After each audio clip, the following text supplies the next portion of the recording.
Bonjour et bienvenue dans une nouvelle émission de La tête dans les étoiles. C'est reparti pour une nouvelle saison et pas en présence de n'importe qui. Nous sommes en compagnie du premier homme à avoir voyagé dans l'espace, Youri Gagarin. On fête en effet les 60 ans de ce vol tout à fait historique. Le 12 avril 1961 à 9 h du matin, à peu près, le premier homme dans l'espace, Youri Gagarin, décolle à bord d'une fusée Semyorka du cosmodrome de Baïkonour. Oh, le secret était bien gardé. Depuis longtemps, les Russes étaient en train de sélectionner des cosmonautes. Il y en avait 20 qui ont été choisis. Parmi les 20, il y en avait 2 qui ressortaient principalement, un certain German Titov et un certain Youri Gagarin. Alors pourquoi a-t-on choisi Gagarin? Il y a des tas de choses à raconter à ce sujet-là. Mais officiellement, c'est parce que Gagarin était issu du milieu ouvrier, son père était menuisier, tandis que Titov, qui était nettement quand même plus brillant que Gagarin, était lui issu du milieu, dirons, intellectuel. Son père était instituteur, c'était pas trop bon pour l'image du communisme à l'époque. Et donc on a choisi Youri Gagarin. À la grande rage des Américains, Alan Shepard, qui s'imaginait être le premier homme dans l'espace, a eu du mal à avaler la pilule, mais son lancement était reporté sans cesse, et donc résultat des courses, les Russes lui sont passés sous le nez. Et donc Gagarin a fait une orbite autour de la Terre, très inclinée pour ne pas survoler les États-Unis. Imaginez un énorme problème avec sa capsule, il aurait dû rentrer plus tôt que prévu, dévier de trajectoire, tomber chez les Américains. C'était pas possible que la capsule soit aux mains des Américains et encore moins leur premier cosmonaute, bien entendu. Donc ils ont fait croire très longtemps qu'ils survolaient les États-Unis pour annoncer la nouvelle au monde entier, mais en fait ce n'était pas vrai. Il est arrivé au-dessus de la Méditerranée, il est redescendu dans l'atmosphère à 7000 mètres d'altitude, il s'est éjecté.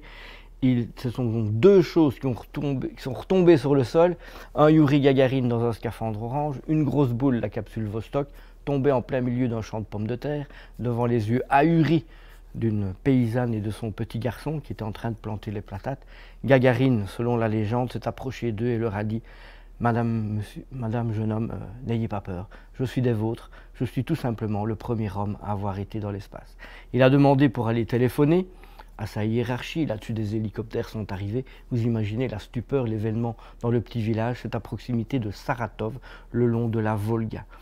Gagarin est devenu un mythe, est devenu une légende phénoménale, et la gloire qui lui est tombée dessus, des tournées dans le monde entier, le communisme bien sûr, le pouvoir soviétique à l'époque va s'en servir admirablement bien pour promouvoir le communisme, et toute cette gloire tombée sur les épaules de Gagarin, il va avoir beaucoup de mal bien sûr à l'assumer, et donc on va lui promettre de faire un 2e vol dans l'espace pour tenter de le remettre psychologiquement sur les bons rails à l'époque, et donc on lui a promis de faire un 2e vol dans l'espace. Il s'est retrouvé doublure d'un certain Komarov, ce qui lui a sauvé la vie, puisque Komarov deviendra la première victime russe de l'espace. Son parachute s'est mis en torche au moment où il est rentré sur la Terre, se tuant bien entendu.